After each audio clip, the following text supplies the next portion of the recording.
Along Abkhazia's subtropical coast, where the Black Sea breeze softens the air and the soil is rich with mountain rivers, stretch endless groves of mandarin orange trees. For more than a century, these orchards have been the lifeblood of local communities, shaping both the economy and the identity of the region. In autumn, the landscape transforms into a sea of gold. The branches bend under the weight of ripened mandarins, their citrus scent drifting through the villages. Families, neighbors, and even schoolchildren often join in the harvest, creating a communal rhythm that blends work with celebration. The act of picking mandarins is more than agriculture, it is a tradition that unites generations. Abkhazian mandarins are famous across the former Soviet Union for their sweetness and delicate flavor. During the Soviet era, millions of tons of these bright fruits were shipped to Moscow, St. Petersburg, and beyond. For many people in Russia, Ukraine, and the Caucasus, the taste of an Abkhaz mandarin became a symbol of the New Year celebrations, a fruit of winter that carried with it the warmth of the Black Sea. What makes them special is not only the climate, with its mild winters and sun-soaked summers, but also the way they are cultivated. Many groves are still cared for by small family farms rather than large industrial plantations. The knowledge of pruning, grafting, and soil care has been passed down orally, ensuring that each generation learns the art of nurturing these trees. Even today, amid political and economic challenges, the mandarin harvest remains a season of hope. Local markets overflow with baskets of citrus, and traders' voices rise above the crowd as they sell the fruits that have come to symbolize abundance. For many families, this harvest provides their main source of income, tying survival directly to the land. Yet beyond economics, mandarins hold a deeper cultural meaning. They represent resilience, the ability to flourish in difficult conditions, much like the Abkhaz people themselves. To walk through a sunlit grove in late autumn, surrounded by the fragrance of citrus and the laughter of families at work, is to see Abkhazia at its most vibrant, a land where tradition, community, and nature still grow together. Perched high above the town of New Athos, overlooking the Black Sea and the surrounding mountains, stand the weathered ruins of Anacopia Fortress, one of Abkhazia's most important historical sites. Built in antiquity, with its origins reaching back to the early medieval period, the fortress was once the beating heart of defense and power in the region. From its walls, rulers watched over trade routes, armies, and the restless tides of history. The climb to Anacopia is steep, but as you ascend the narrow paths winding through forests, the fortress slowly emerges, its stone walls blending with the rocky cliffs. Once at the top, the view is breathtaking. The sparkling Black Sea stretches endlessly to the west, while the green ridges of the Caucasus rise to the east. This panorama was not chosen by chance. Anacopia's position allowed defenders to spot threats from both land and sea, making it nearly impossible for enemies to approach unnoticed. And exhaustion eventually forced the invaders to retreat, turning Anacopia into a symbol of resilience and unity for the people of the region. Inside the ruins, you can still find traces of its past, the remains of towers that once stood as watchpoints, fragments of walls that bore the scars of battle, and a deep stone cistern that stored water for the defenders during sieges. Nearby lies the small church of the Holy Virgin, built in the Middle Ages, its faded frescoes whispering the memory of prayers once offered here. For centuries, Anacopia Fortress changed hands. Byzantine generals, Georgian kings,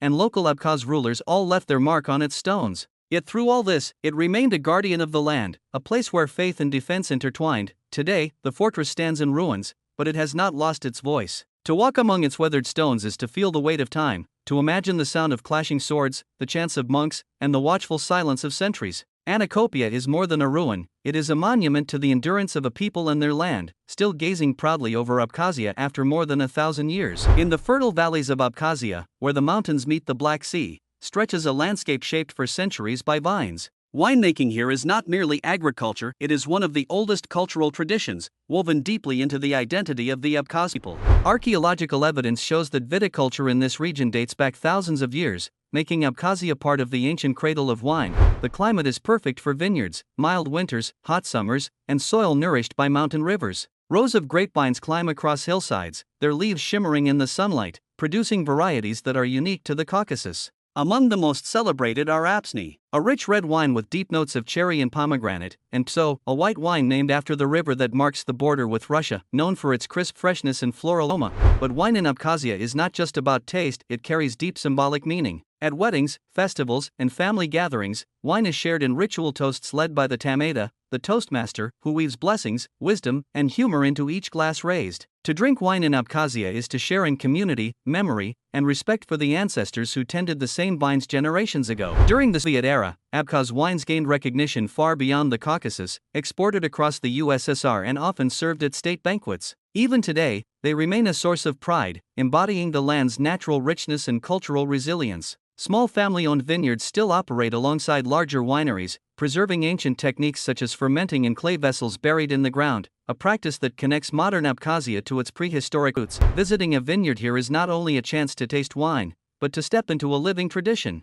The vineyards echo with stories of farmers who safeguarded their vines through wars, of songs sung at harvest time, of prayers offered before the first grapes are pressed. Wine, in Abkhazia, is more than a drink. It is history poured into a glass, a reminder that the land itself is alive, and that each vintage carries the memory of sun, soil, and human hands working together. To taste it is to experience a piece of Abkhazia's soul. In the cultural heart of Abkhazia, music and dance are not merely forms of entertainment, they are living expressions of identity, history, and spirit. For centuries, these traditions have echoed through mountain valleys and coastal towns, binding communities together and carrying stories across generations. The most iconic Abkhaz dance is a blend of elegance and strength. Men move with sharp, energetic steps, leaping and spinning to demonstrate courage, agility, and honor, while women glide with graceful, almost floating movements, embodying dignity, beauty, and calm. Every gesture has meaning, the space between dancers, the rhythm of the steps, the way hands are raised or lowered, all symbolize harmony between masculinity and femininity. Strength and gentleness, freedom and respect. Accompanying these dances is the powerful sound of traditional instruments. The abkartsa, a type of drum, sets the heartbeat of the performance, while the ayuma, a string instrument, adds melody that can be both joyful and haunting.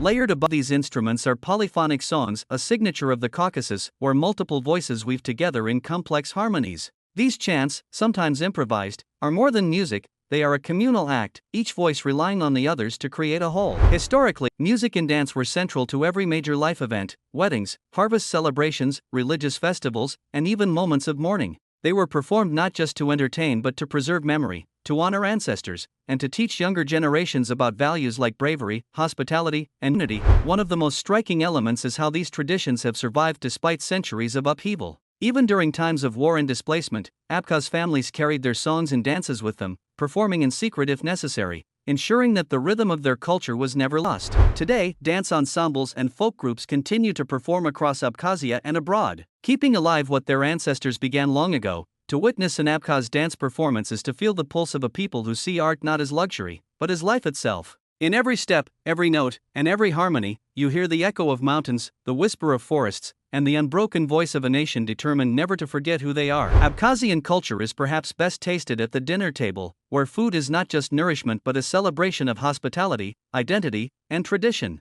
The cuisine of Abkhazia is deeply tied to the land itself. The fertile valleys, the Black Sea coast, and the mountain pastures all contribute to a culinary heritage that is both simple and rich in flavor. At the heart of Abkhazian cuisine stands abista, a dish made of cornmeal porridge, similar to polenta, but elevated to a symbol of daily life. Abista is often served with salty cheeses, fresh herbs, or hearty stews, and no traditional meal feels complete without it. It is more than food, it represents the connection between people and the soil that sustains them. Cheese also plays a central role, with a soft, brine cheese, being one of the most beloved. Often made in small family dairies, it is paired with abista or eaten with fresh vegetables, reflecting a diet that emphasizes balance and natural flavors. For those who prefer meat, Abkhazia offers dishes like ajika seasoned lamb or beef stews, where the famous Abkhaz spice blend transforms simple ingredients into fiery, aromatic feasts. Ajika, made from red peppers, garlic, herbs, and salt, is not just a condiment, it is a cultural emblem. Every family guards its own recipe, and jars of homemade ajika are treasured gifts exchanged between neighbors and relatives. Another cornerstone of the cuisine is hospitality itself. Meals are often long, filled with conversation, laughter, and ritual toasts led by the tamada. The table becomes a stage for community, where food and wine weave together stories of the past and hopes for the future. Fresh fruits, honey, and walnuts often appear at the end of the meal, reminding guests of the abundance of the land. Even in times of hardship, Abkhazian cuisine has preserved its essence, simplicity, authenticity, and respect for nature. To sit at an Abkhazian table is to be welcomed not just as a guest but as part of the community, sharing in flavors that have been passed down for generations. In every bite of cheese, every spoonful of abista, and every taste of fiery ajika, you encounter more than just food. You encounter the living spirit of Abkhazia, resilient, generous, and deeply rooted in the traditions of the Caucasus.